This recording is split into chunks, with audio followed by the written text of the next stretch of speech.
arithmetic combinations of functions. And in this case, arithmetic means adding and subtracting and multiplying and dividing. It turns out that all functions can be combined just like any other number. That means they can be added, subtracted, multiplied, and divided.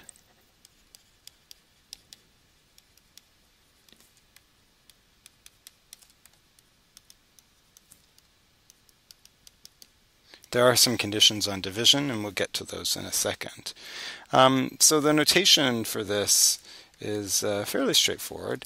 The notation looks like, well, if you're going to do adding, you've got two functions, f and g, of the variable x, and that is the same as f of x gets added to g of x. And we'll do some examples of this in a second. For subtraction, again, it looks really similar. Subtracting f minus g of x is the same as f of x minus g of x. For multiplication, you've got f times g of x, and that's the same as f of x times g of x.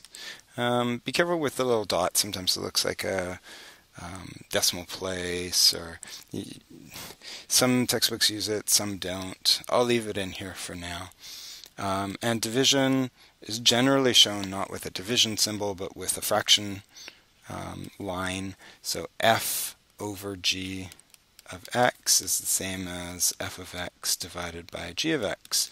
And I mentioned that there is something special about division, and that's the fact that this denominator cannot equal to 0. So let's take a look at a couple of examples, and then we can play with this and get to class. So if you have f of x is equal to, we'll make it a linear function, 2x minus 1, and we'll define g of x as being a quadratic, something simple like x squared. And let's see if we can find f times g of x. So if you want, you can pause the video right now and try this. If you've already printed out the notes, then you'll see the answer, which is an advantage to not printing them out. But go ahead, pause it, and see, use the definitions above or the notation above and see if you can solve this one. And then I'll go about doing it. So this means f of x times g of x, and f of x is 2x minus 1. Really helpful to use the brackets because then you remember the distributive law, and you get a final answer of 2x cubed minus x squared. Let's take a look at another example, quite a different one.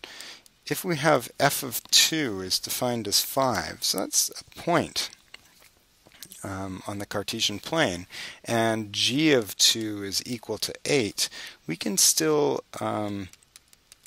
find other points knowing what we're wanting to look for. So for instance, if we want to find, well, what's f minus g of 2?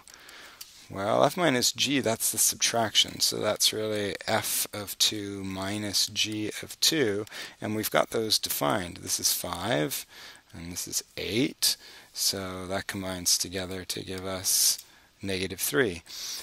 This works the same if you actually have a graph, and you see where one graph is located, and then you have to add or subtract or multiply or divide the other graph.